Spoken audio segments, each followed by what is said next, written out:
નમસ્કાર, મંતવ્ય ન્યૂઝમાં આપનું સ્વાગત છે અને હું છું આપની સાથે હિરલ। બુલેટિનની શરૂઆત કરીએ। રાજ્યમાં કાળઝાળ ગરમીનો પ્રકોપ યથાવત જોવા મળ્યો છે, ત્યારે આજે યલો એલર્ટ સાથે હીટવેવની આગાહી કરવામાં આવી છે। કચ્છ તેમજ રાજકોટમાં યલો એલર્ટ સાથે હીટવેવની આગાહી કરવામાં આવી છે। રાજ્યના 7 શહેરોમાં તાપમાન 40 ડિગ્રીની પાર પહોંચ્યું છે। અમદાવાદમાં અને ગાંધીનગરમાં 42 ડિગ્રી તાપમાન નોંધાયું છે, જ્યારે રાજકોટમાં 43 ડિગ્રી, કંડલામાં 38 ડિગ્રી તાપમાન, ડીસામાં 43 ડિગ્રી, વડોદરામાં 41 ડિગ્રી તાપમાન નોંધવામાં આવ્યું છે। વધુમાં ભુજમાં 43 ડિગ્રી તેમજ વલ્લભ વિદ્યાનગરમાં 43 ડિગ્રી તાપમાન નોંધાયું હતું।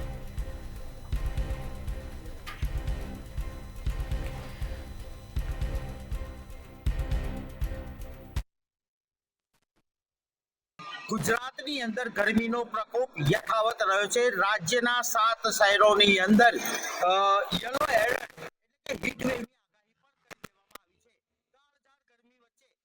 રાજ્યની અંદર મહાનગરપાલિકાના 7 વિસ્તારો અત્યારે ગરમીથી શેકાઈ રહ્યા છે। ગુજરાતના 7 મહાનગર એવા છે કે જ્યાં યલો એલર્ટ અને ગરમીના હીટવેવની વ્યાખ્યામાં આવી ગયા છે।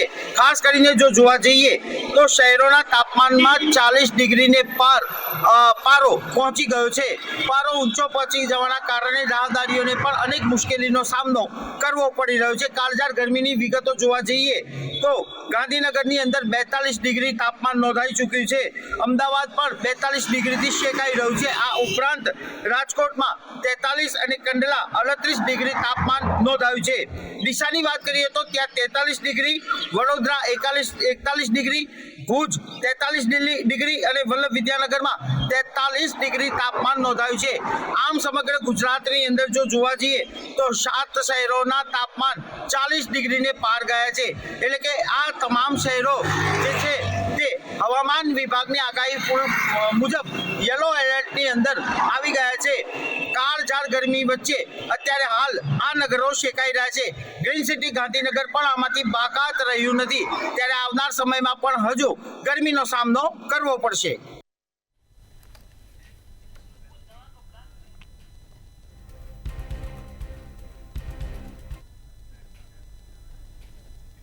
અમદાવાદના ખોખરા વિસ્તારમાં અનુપમ સિનેમા પાસે આગની ઘટના ઘટી હતી।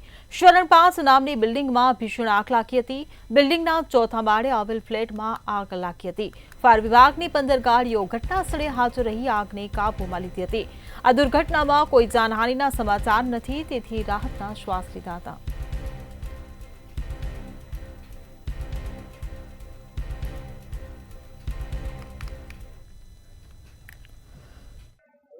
જે પ્રમાણે ઉનાળાની શરૂઆતની સાથે જ આગના બનાવમાં પણ દિવસે ને દિવસે વધારો થઈ રહ્યો છે, ત્યારે ખોખરા વિસ્તારની અંદર આજે ફરી એક વખત જે હાઈરાઇઝ બિલ્ડિંગમાં આગ લાગી એટલી વિકરાળ હતી કે તેના ધુમાડા દૂર દૂર સુધી દેખાઈ રહ્યા હતા। 17 થી 18 જેટલી જે ફાયર વિભાગની જે ગાડીઓ છે તેના દ્વારા પાણીનો મારો ચલાવીને આગ ઉપર કાબુ મેળવી લેવામાં આવ્યો હતો। સૌથી મહત્વની વાત એ છે કે જે કાપડનું ગોડાઉન જે દુકાન ચાલુ હતી તેની અંદર આગ લાગી હતી। આગ બપોરના સમયે લાગી હતી અને ફાયર વિભાગે પાણીનો મારો ચલાવી આગ ઉપર કાબુ મેળવ્યો। કોઈ જાનહાનિ થઈ નથી, પરંતુ આગ એટલી વિકરાળ હતી કે તેના ધુમાડા દૂર દૂર સુધી દેખાઈ રહ્યા હતા। આગને કાબુ મેળવવા માટે ફાયર વિભાગે પણ ઘણી બધી મહેનત કરવી પડી હતી। આ સાથે જ જે બિલ્ડિંગ ઉપરની સાઈડ જે બનાવવામાં આવેલા પતરાના શેડ પણ ગેરકાયદેસર હોય તેને પણ કોર્પોરેશને ભૂતકાળમાં સીલ માર્યું, તેમ છતાં પણ તેનું સીલ ખોલી અને ફરી વખત અહીં જે ગોડાઉન છે તે શરૂ કરી દેવાની વાત જે છે તેણે પણ ચર્ચાએ જોર પકડ્યું છે।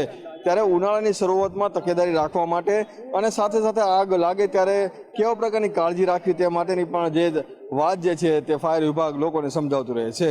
જી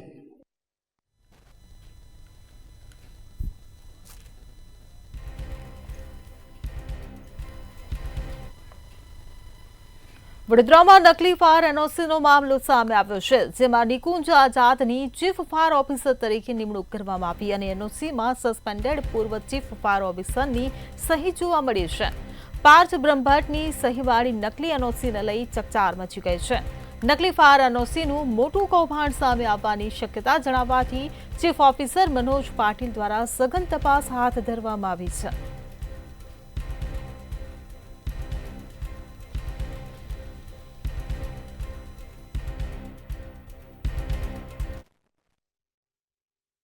રાજ્યમાં નકલી સરકારી, નકલી કચેરી, નકલી પાસપોર્ટ અને નકલી વસ્તુઓની ભરમાર વચ્ચે હવે ફાયર વિભાગની નકલી એનઓસી પણ સામે આવી છે। વડોદરાની વાત કરીએ તો વડોદરા મહાનગરપાલિકાના ફાયર વિભાગના અધિકારીના નકલી સહી સિક્કા સાથેની એનઓસી બજારમાં ફરતી થઈ હશે, જે વડોદરા વાસીઓના મનમાં અનેક પ્રશ્નો અને ચર્ચા ઉદ્ભવી દીધી છે.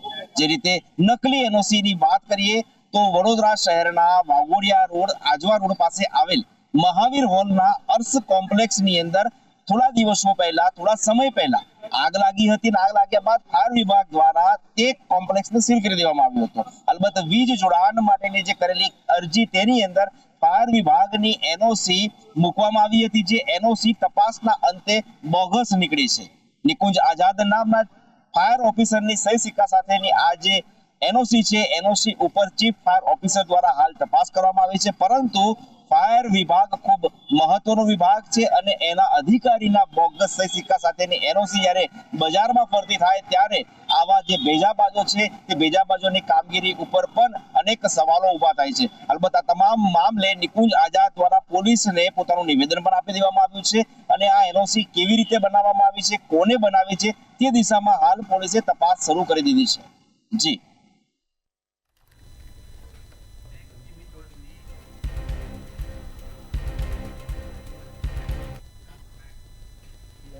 રાજકોટમાં સિટી બસના ગંભીર અકસ્માતનો મામલો સામે આવ્યો છે. બસનું સંચાલન કરતી કંપની સામે આરએમસીની મોટી કાર્યવાહી કરવામાં આવી છે. સિટી બસનું સંચાલન કરતી કંપનીના બિલ રોકી કંપનીનું પેમેન્ટ સ્ટોપ કરવામાં આવ્યું છે. તપાસ પૂર્ણ ન થાય ત્યાં સુધી તંત્ર દ્વારા કોઈ પેમેન્ટ ચૂકવવામાં આવશે નહીં. કંપનીની ₹8 કરોડની ડિપોઝિટ મનપા દ્વારા જપ્ત કરવામાં આવી છે. આરએમસી દ્વારા ₹22 કરોડનું બાકી બિલ અટકાવી દેવામાં આવ્યું છે.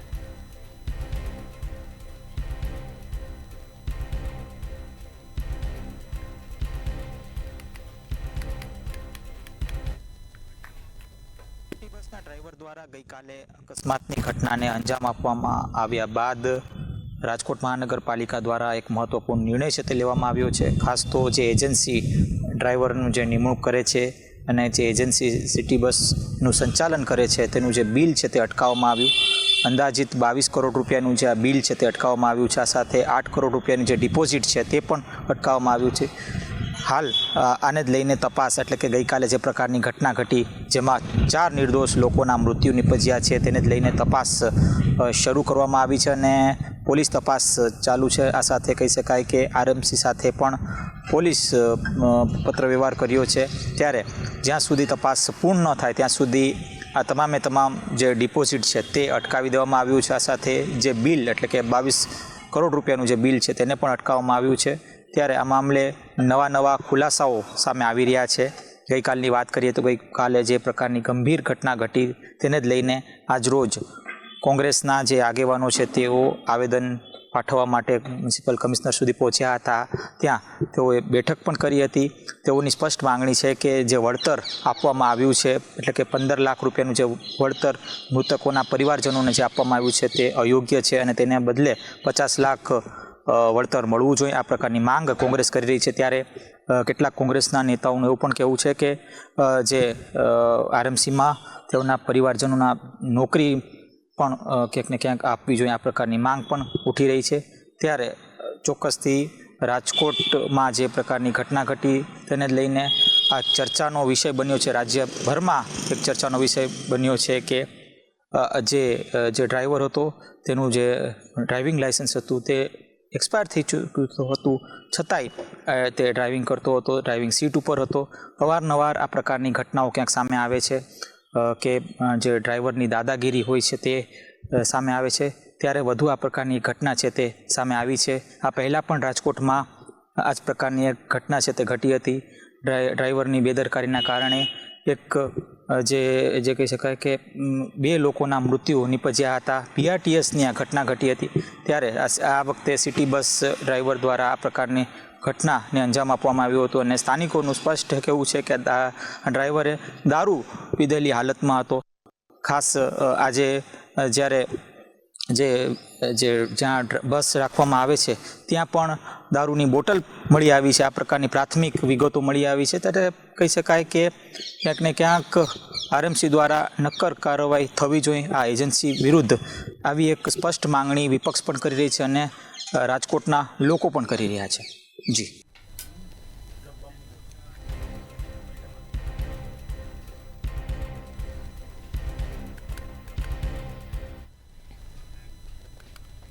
જામનગરમાં તંત્ર દ્વારા દબાણ હટાવવાની કામગીરી હાથ ધરવામાં આવી હતી. જ્ઞાન શક્તિ સર્કલથી સમર્પણ સર્કલ સુધી કામગીરી કરવામાં આવી હતી. ડીપી રોડની અમલવારીને લઈને દબાણ હટાવ ઝુંબેશ શરૂ કરવામાં આવી હતી. આ સાથે જ 4 જેસીબી મશીનથી દબાણો તોડવાનું શરૂ કરવામાં આવ્યું હતું. તેમજ પોલીસ સાથે એસ્ટેટ શાખાની દબાણો પર તવાઈ બોલાવવામાં આવી. કોમર્શિયલ અને સરકારી બાંધકામો પણ તોડી પાડવામાં આવશે.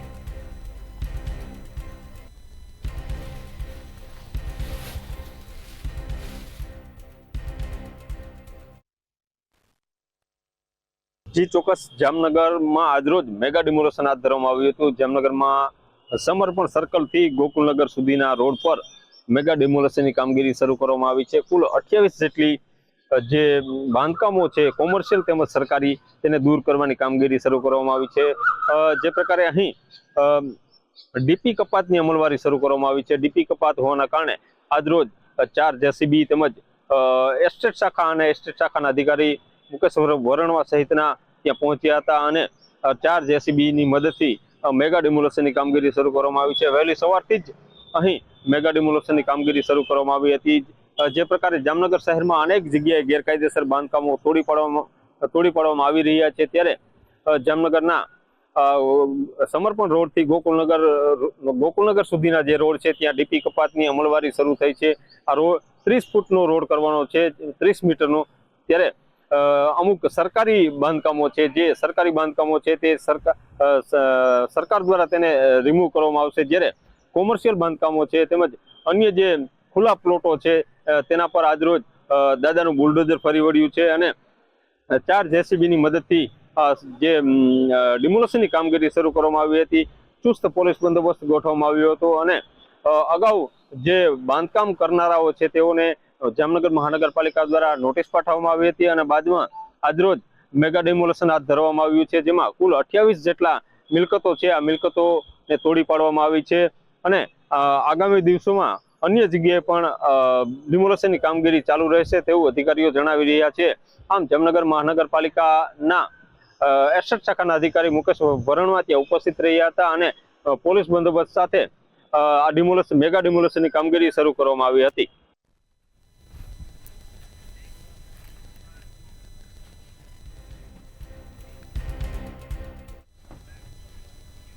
સુરત રેલવે પોલીસના કાફલા પર હૈદરાબાદમાં હુમલાનો મામલો સામે આવ્યો છે. ત્યારે મોબાઈલ પાર્સલ સગેવગી થવાના કેસનો મામલો હતો. આ મામલે સુરત રેલવે પોલીસ શકમંદને પકડવા હૈદરાબાદ ગઈ હતી. ત્યારે હૈદરાબાદમાં સ્થાનિકોએ રેલવે પોલીસને ઘેરી લીધી હતી અને હૈદરાબાદ ગયેલી સુરત રેલવે પોલીસ પર હુમલો કર્યો હતો. તો સુરત રેલવે પોલીસ પર હુમલો થયો હોવાની ઘટના સામે આવી છે. સુરત રેલવે પોલીસ શકમંદને પકડવા માટે હૈદરાબાદ ખાતે ગઈ હતી. ત્યારે સુરત રેલવે પોલીસના કાફલા પર હૈદરાબાદમાં હુમલો કરવામાં આવ્યો છે. મોબાઈલ પાર્સલ સગેવગી થવાના કેસનો આ સમગ્ર મામલો હતો, જેની તપાસ માટે હૈદરાબાદ ગઈ હતી. ત્યારે સુરત રેલવે પોલીસ શકમંદને પકડવા હૈદરાબાદ ગઈ હતી. પીએસઆઈ RR આલને માથાના ભાગે 4 ટાંકા આવ્યા છે. તો સુરત રેલવે પોલીસ પર જ હુમલો થયો હોવાની આ ઘટના સામે આવી છે. સુરત રેલવે પોલીસ સ્થાનિક પોલીસને જાણ કર્યા વગર ત્યાં ગઈ હતી. તો મોબાઈલ પાર્સલ સગેવગી થવાના કેસનો આ સમગ્ર મામલો હતો. તો હૈદરાબાદમાં સ્થાનિકોએ રેલવે પોલીસને ઘેરી લીધી હતી.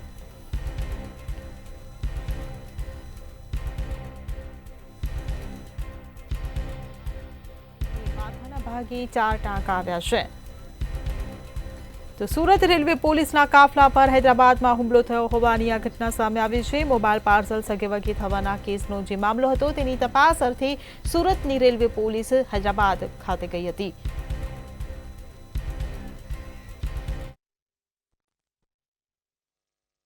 સુરતની રેલવે પોલીસ પર હુમલો બોલી દેવામાં આવ્યો છે અને આ હુમલાની અંદર પીએસઆઈ RR આલને 4 ટાંકા પણ આવ્યા છે. ગંભીર રીતે તેઓ ઘાયલ થયા છે. એની સાથે જ અન્ય જે કર્મચારીઓ હતા તેઓને પણ નાની મોટી ઈજા પહોંચી છે. હૈદરાબાદ ખાતે રેલવે પોલીસ શકમંદને લઈ તપાસ કરવા માટે પહોંચ્યો હતી. દરમિયાન તેઓની ઉપર હુમલો થઈ ગયો હતો, પરંતુ ત્યાંની સ્થાનિક પોલીસને જાણ કર્યા વગર જ પોલીસ અહીંથી આરોપીને સાથે લઈને ગઈ હતી, જેને લઈ ત્યાંના લોકોએ સુરતની રેલવે પોલીસને ઘેરી લીધા હતા. વાત છે 1.5 મહિના અગાઉની, જ્યારે સુરતની રેલવે પોલીસ ખાતે 80 લાખ રૂપિયાના મોબાઈલની ફરિયાદ નોંધાઈ હતી. હૈદરાબાદ ખાતેથી 80 લાખ રૂપિયાના મોબાઈલ જે છે સુરત ખાતે મોકલવામાં આવ્યા હતા, પરંતુ તે મોબાઈલનું પાર્સલ સુરત ખાતે પહોંચ્યું નહીં હતું. એટલું જ નહીં, સુરત રેલવે પોલીસના ચોપડે 30 લાખ રૂપિયાના મોબાઈલની ફરિયાદ નોંધાઈ હોવાનું ચર્ચાઈ રહ્યું છે. જો કે ફરિયાદી પાસે 80 લાખ રૂપિયાના મોબાઈલના બિલ હોવાનું પણ ક્યાંક ને ક્યાંક સામે આવી રહ્યું છે. એટલું જ નહીં, રેલવે પોલીસ દ્વારા આરોપીને લઈને હૈદરાબાદ ખાતે તપાસ કરવા માટે ગઈ હતી, શકમનને શોધવા માટે ગઈ હતી. દરમિયાન તેઓની ઉપર હુમલો થઈ ગયો હતો અને હુમલામાં ગંભીર રીતે પોલીસ કર્મચારીઓ જે છે ઘાયલ થઈ ગયા હતા, જે બાદ તેઓને તાત્કાલિક સારવાર અર્થે હોસ્પિટલ ખાતે ખસેડવામાં આવ્યા હતા. આ સમગ્ર ઘટનાને લઈને હાલ તો રેલવે પોલીસ દ્વારા કોઈ પણ ફોડ કરવામાં આવી નથી રહ્યો કે કોઈ સ્પષ્ટતા જે છે આપવામાં નથી આવી રહી, પરંતુ રેલવે પોલીસની આ આખી જે ઘટના છે એ ચર્ચાનો વિષય હાલ સુરત ખાતે બની ગઈ છે. જી.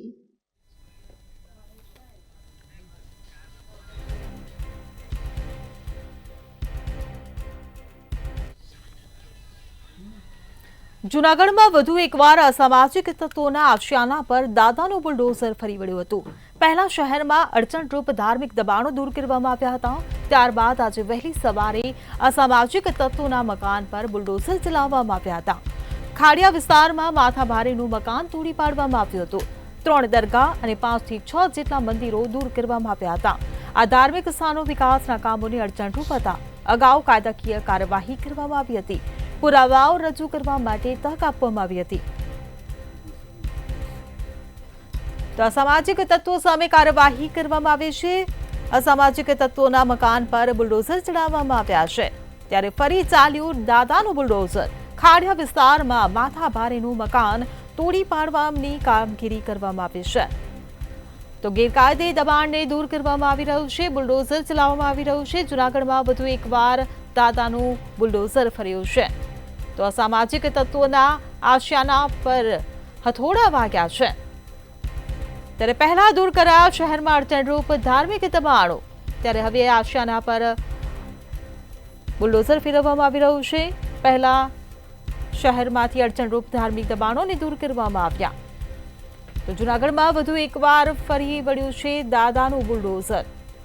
તો આજે અસામાજિક તત્વોના મકાન પર બુલડોઝર ચલાવવામાં આવ્યું છે. તો દબાણ હટાવવાની કામગીરી હાથ ધરવામાં આવી રહી છે. અસામાજિક તત્વોના ગેરકાયદે દબાણો પર દાદાનું બુલડોઝર ફરી વળ્યું છે. પહેલા ધાર્મિક દબાણોને દૂર કરવામાં આવ્યા છે, ત્યારે હવે અસામાજિક તત્વોના મકાનોને તોડી પાડવામાં આવી રહ્યા છે. તો જૂનાગઢમાં વધુ એકવાર દાદાનું બુલડોઝર ફરી વળ્યું. અસામાજિક તત્વોના આશિયાના પર હથોડા વાગ્યા છે. તો પહેલા શહેરમાં ધાર્મિક અડચણરૂપ ગેરકાયદે દબાણોને દૂર કરવામાં આવ્યા, જે બાદ હવે અસામાજિક તત્વોના મકાનોને તોડી પાડવાની કામગીરી હાથ ધરવામાં આવી છે. તો જેને લઈને અસામાજિક તત્વોમાં પણ ભારે ફફડાટ ફેલાયો છે. અસામાજિક તત્વો દ્વારા કરવામાં આવેલા ગેરકાયદે દબાણો પર દાદાનું બુલડોઝર ફરી વળ્યું છે.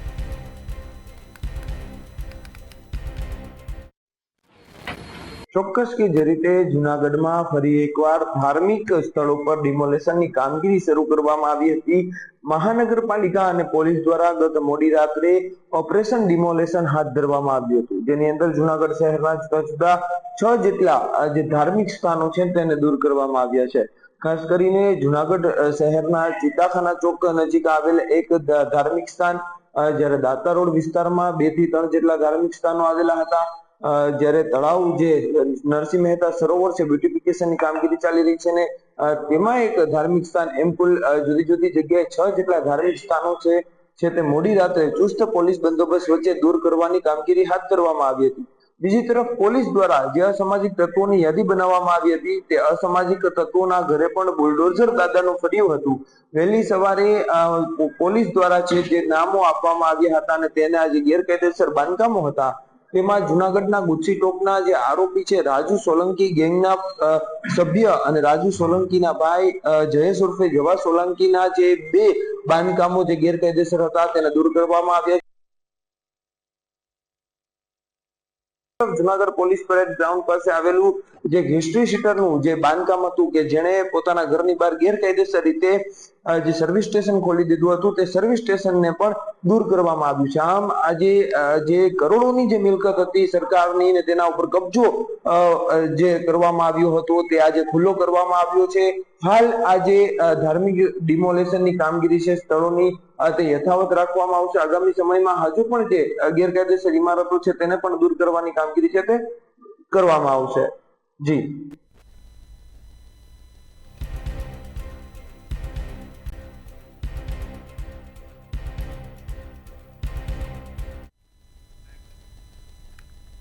કચ્છના અબડાસામાં સાંધી ઇન્ડસ્ટ્રીઝ લિમિટેડના કર્મચારીઓ હડતાળ પર ઉતર્યા હોવાનું સામે આવ્યું છે.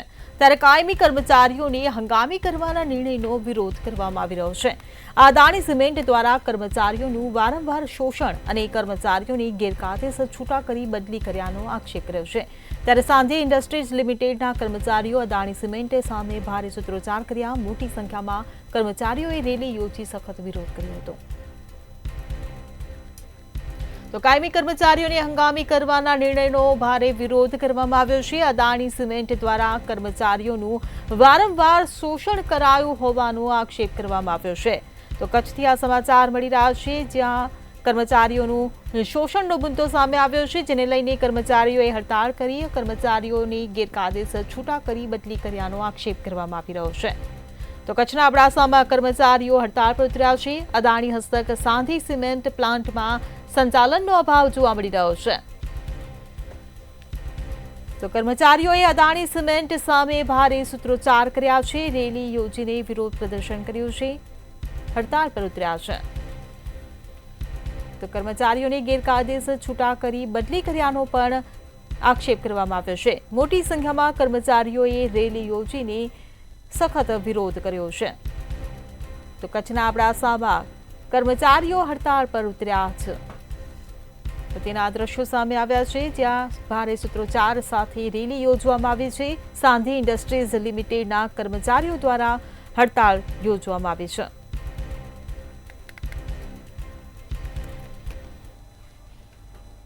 અબડાસા વિસ્તારમાં આવેલી જે સાંગી સિમેન્ટ એકમ છે તેની સામે તેના જે 250 જેટલા કર્મચારીઓ છે તે નારાજગી વ્યક્ત કરી અને વિરોધ દર્શાવ્યો હતો.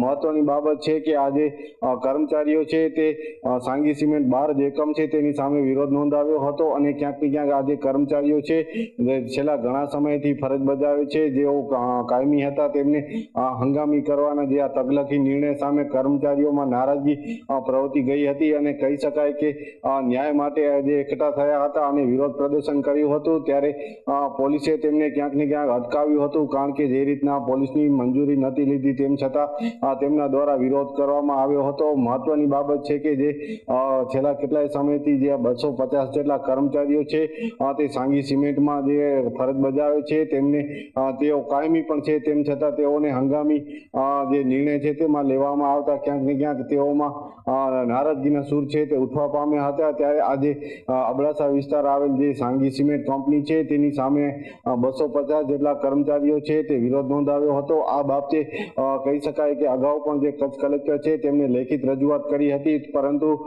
કહી શકાય કે તેમનું આજે રજૂઆત હતી તેનું નિરાકરણ ના આવતા આજે વિરોધ દર્શાવ્યો હતો. જી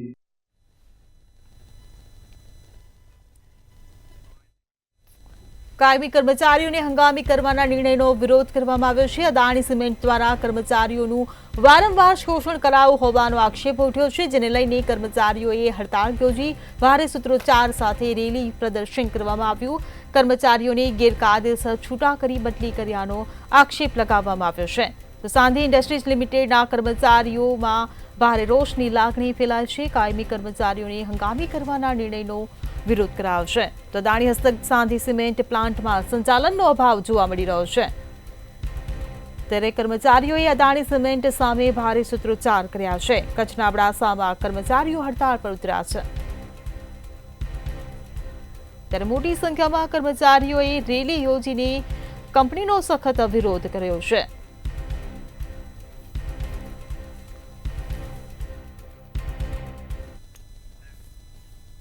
સિટી લાવમાં હાલ બસ આટલું જ. સમાચારોની અપડેટ માટે જોતા રહો મંતવ્ય ન્યૂઝ. નમસ્કાર.